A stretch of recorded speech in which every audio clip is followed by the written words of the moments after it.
Hi all. I hope you guys have written answer to today's question. And as you know, the topic was society from GS1. We have taken 3 PYQs as usual. And if you have written the questions, I hope you also got it evaluated on Collector Babu's platform. So, without wasting much time, let us delve deeper into how to approach these questions and what are the various formats which you can use while answering questions like these. Okay. First is assess the role of constitutional mechanisms in addressing social inequalities and maintaining social harmony, analyze their effectiveness and limitation. So, what are we supposed to do here? You're supposed to make use of constitutional mechanisms, okay? Like all the offices and provision, etc., that are provided by Constitution. See, I've taken some fundamental right, I've taken some provision for scheduled right, etc. What else you can do? You can just make a table and add some more columns. For example, you can actually talk about the constitutional bodies like National Commission for Scheduled Caste, for Scheduled Tribe, for OBC, right? Because the question is about maintaining social harmony and addressing social inequalities. You can talk about DPSPC. So I have used this table format, which you can actually use in your answer to give it more visibility that the main point of the question, which was talking about the constitutional provision and what it, tries to seek. Okay, you are just putting it right in front of the evaluator's eyes. Okay. So here you can just talk briefly about some of the constitutional provisions.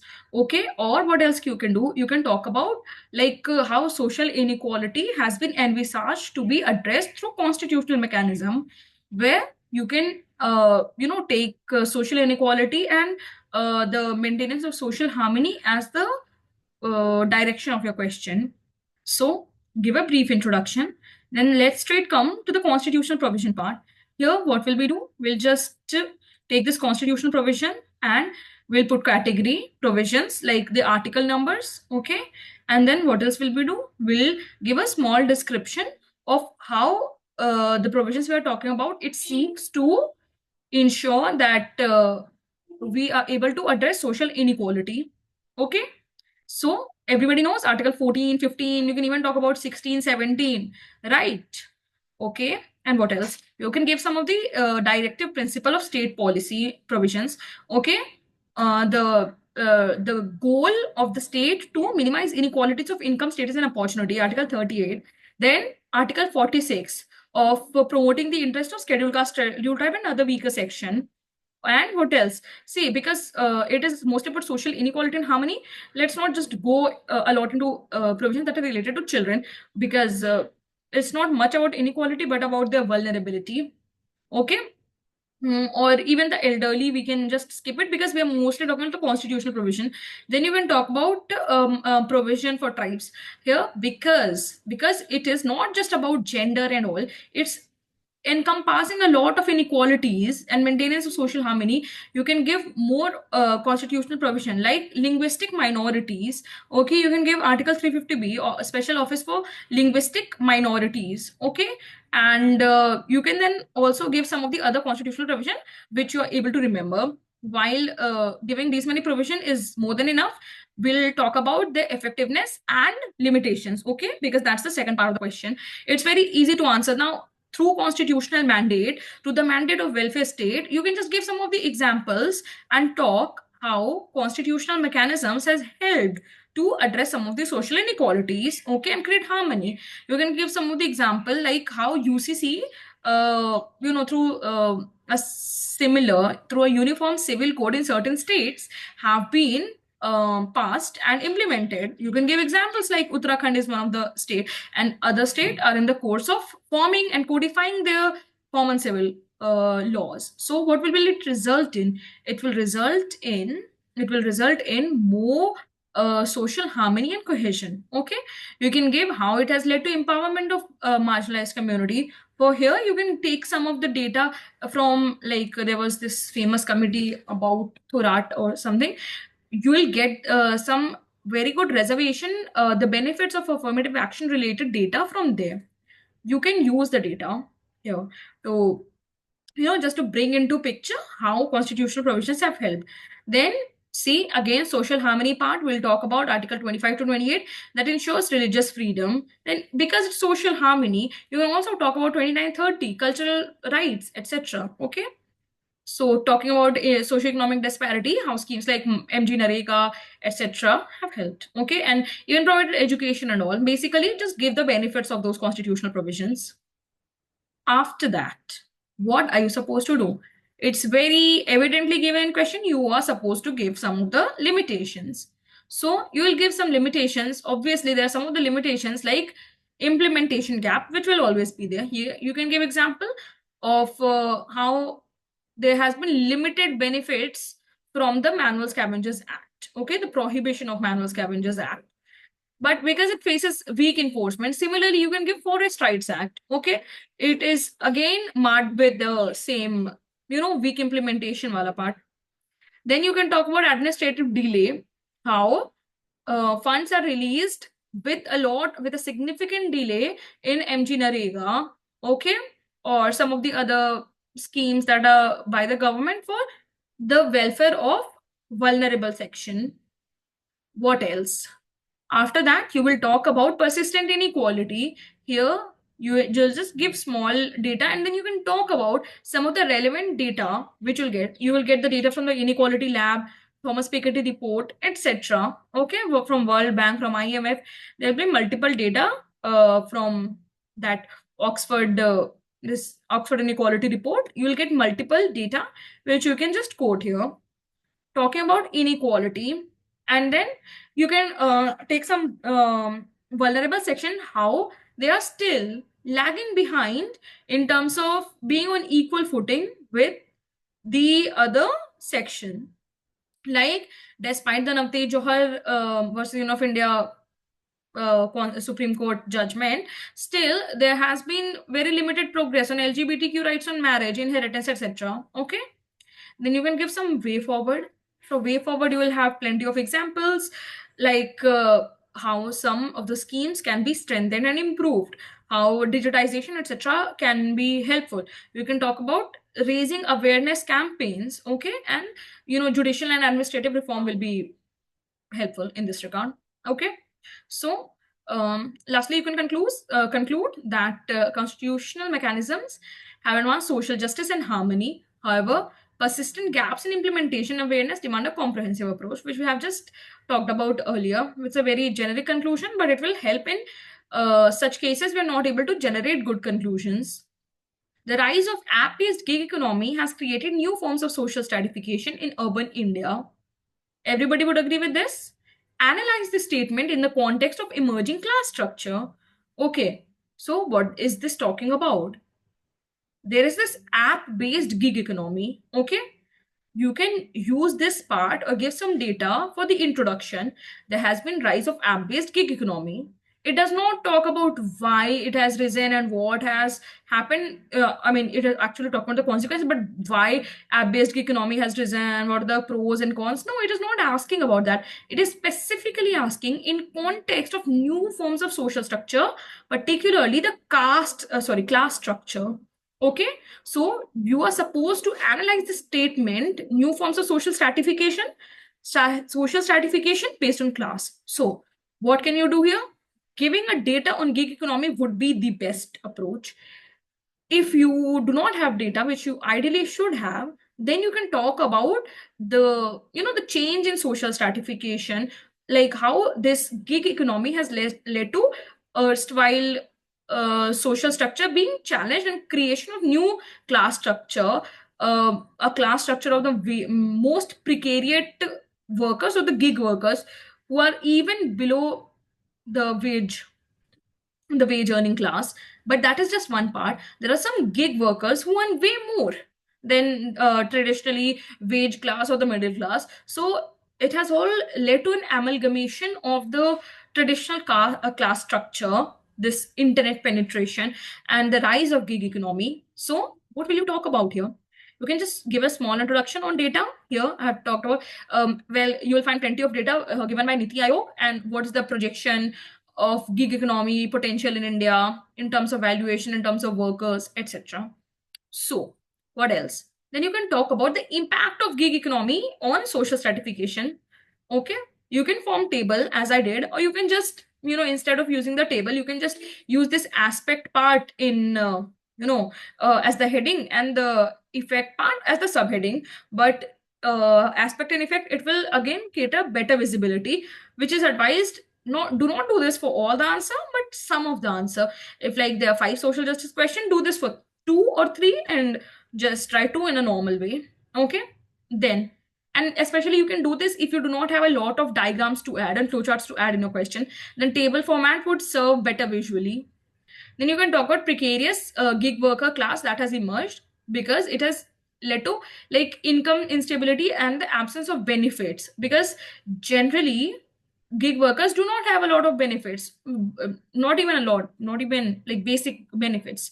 You can talk about wage disparity, like even among the gig worker section there are different wage class. Okay, there then you can actually talk about algorithmic exploitation, shadow banning certain accounts, or you have to do certain free delivery to get your rating back, or to be eligible to deliver again. There's a lot of provision. There's this movie about this algorithmic exploitation. Well, not just algorithmic exploitation, but per se the exploitation of the gig workers in the food delivery segment, and it's by Zwigato. So, casting Kapil Sharma. So you can watch it. It's actually tell you about a lot of insecurities that the gig working class they face. Okay, then you can talk about rating based class system. See, again, the class structure we talked about, this is the most apparent manifestation of this, the rating based class system. Even if you see while booking an Uber or something, you will actually check the rating of the driver. If the rating is below 4 or something, you'll never book that ride, because, and for obvious reason, you might fear your safety or whatever. But that does not mean that the driver is bad, but there might be a lot of forces at play to actually drive his rating low. Okay. So workers with better rating access premium job, worsening inequalities. And also once you have gotten into the bad rating segment, it's very difficult to go back to the good rating segment without much effort and stress on your side. Then you can talk about positive contribution of the gig economy. See, basically, you have to analyze this statement. What is supposed to do? Analyze. The first part is the rise of app-based gig, new forms of social stratification. So, what are we talking about? We are talking about social stratification. Then, like, just for the little part, you can give some positive effects of gig economy, because here we have just talked about the negative part. Okay, it has platform workers earning rose by 48%, enhancing social mobility. Exactly. See, if your the paper you're answering is related to society, even for social justice, you can use a lot of sociology term, from mobility, stratification, you know class system. Well, you'll find plenty of such words.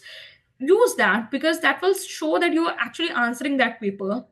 Economic mobility, social mobility, flexibility of opportunity. Okay, so actually talking about women workers also getting huge participation in the workforce. Even Zomato, Swiggy, there are multiple women drivers now, women delivery personals delivering food, which has given access to better jobs for women, and in a way help break free from patriarchal culture. And then educational support, like because some of the like it actually it helps to get pocket money, and some of the delivery personnel or any other gig worker for that matter, so they are students or who need part-time wages. It has helped them to skill reskill upskill, and also to continue their education and do not drop out from the system altogether for the lack of money. Then what? We can just conclude about talking about social security code. Very simple conclusion. Or you can give out the positive culture. You can give example of Rajasthan. From also you can take time to search for international best practices, and you can give that example as well. And the last question is, why suicide among young women is increasing in Indian society? Okay, it's it's like very simple to answer if you're a young woman. And so let's answer. You can give any data which you find on NCRB about suicide rates in India. If you find the differential suicide rate in women and men, you can take use of that data. But generally speaking, you won't be able to remember, but you can just give the suicide related data, whichever you have. Then you will talk about factor that has led to increased suicide rate among young women. First would be economic dimension, pink collarization. They are very easily hired and fired as well. Okay, when the burst period comes, they are the first one to be fired. Lack of independence, etc. The economic dimension. You can talk about the social aspect, which is early marriage. Okay, early marriage that deprives them of joining the workforce, or after marriage when they give birth to their child or children, then again they have to get involved in the care activity, and they're not able to give the 100% to the work, or maybe they are forced by the in-laws, or in a way conditioned to drop out of the workforce, and they may develop postpartum depression or marital conflict, love affair, etc. There might be a lot of issues that might contribute to social pressures that women face, leading ultimately to them taking their own lives. What else? You can talk about sexual harassment and violence, like underreported incidents of harassment and violence in the workplace itself.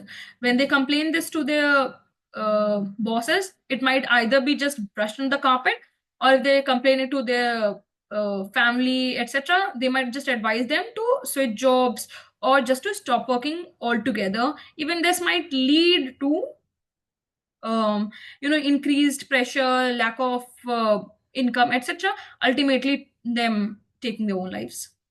Then media influence, unrealistic beauty standards and success, standards of beauty. You can see all those Instagram beauty hack videos. And then along with cyberbullying causing low self-esteem, anxiety, them getting into relationship, revenge porn, whatever kind of things that start developing by this internet culture, taking a mental toll on them. And what could be the solution? The multiple solution. First would be emotional fitness program, emotional well-being program, therapeutic program, accessible mental health service. Ultimately, it all and actually you can even talk about taking to drugs and alcoholism, etc. So not just related to women, but related to youth as a whole, because we're talking about young women. So even that segment will overlap. So you can talk about skill development initiatives for homemaker, etc., providing women the opportunity to work, and basically the internet part and the patriarchy part. You have to address both of them, and if you have some innovative measures, you can use them, enabling them to form self-help group and small businesses, and develop them as entrepreneurs. This will, in a way, serve them to break free from the cycle. Media influence, in this you can actually also talk about the copycat suicide mechanism. Werther effect, it's called Werther effect. You can actually talk about this copycat suicide. It would add some benefit to your answer. While not in the table format, you can actually just make when I told you guys earlier, you can make a small table, like not this two division table, just one table, and you can just write case study, wuthering effect, wuthering effect, and then you will just talk about copycat suicide, this very small, maybe 2 lines. It will highlight it separately and give you more marks, and bet you will. And then you can just conclude by saying addressing these issues will timely and collectively with the timely and collective efforts will help prevent suicide among young women. Okay, so that's all for today, and we'll meet again on Monday. Hopefully you guys keep writing your answer and get it evaluated, because ultimately it will be beneficial for you guys. Bye bye, take care, all the best.